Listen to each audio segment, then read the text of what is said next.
ہمارے یہ بابا جی بیٹھے ہوتے تھے، بابا شریف صاحب دروازے میں بیٹھے ہوتے تھے، اور کسی بیچارے ہاکر کی یہاں پھیری لگانے والی کی ضرورت نہیں تھی کہ آواز دے میرے مرشد کا گھر ہے، بچہ اٹھ جائے گا اس کا۔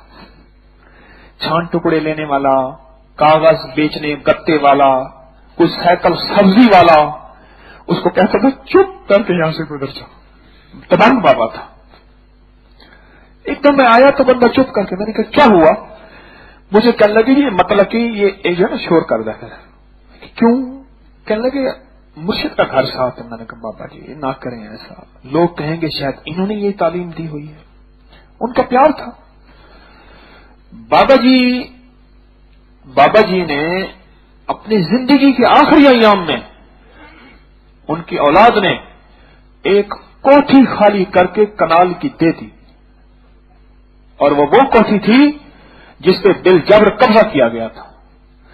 پھر قانون، عدالتیں، تھانے، فائرنگ کوئی کچھ نہیں کر سکی تھی، سب کچھ انہوں نے اپنے موافق کرا لیا تھا، اور کوٹھی پہ تھا۔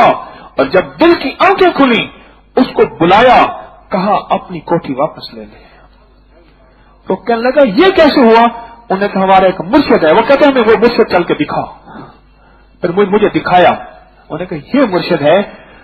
انہوں نے کہا تم نے ہماری کوٹھی واپس کر دی؟ انہوں نے کہا ہاں کوٹھی تیری تھی، ہماری تھی نہیں، ہم نے سارے طریقوں سے تم سے لے لی اور تم نے کچھ کر کے نہیں دکھا سکے ہمارا، لیکن ایک دل کی دنیا میں جب رحمت کا چھونکا آتا ہے پھر دل خود کرتا ہے کہ نہ یہ چیز اس کی تھی، میری نہیں تھی۔ اور پھر موت کیسی آئی؟ مغرب کی اذان دی اور مغرب کی نماز پڑھی، مسجد میں بیٹھے رہے، عشاء کی اذان دی خود اور نماز جماعت سے پڑھی، گھر آئے تھوڑا سا کھایا پیا اور سو گئے، اور یوں تکلیف ہوئی اور گھنٹے 2 گھنٹے کے بعد اللہ کے پاس چلے گئے۔ بس ایک نماز قضا نہیں ہوئی۔ اور جب میں صبح گیا، رات کو تقریباً 12 ساڑھے 1 بجے فوت ہوئے، میں صبح گیا، میت سامنے پڑی تھی اور بالکل چہرے کے اندر ایک کیفیت تھی، یا ایتھا النفس المطمئنہ ارجعی الی ربک راضیۃ مرضیہ۔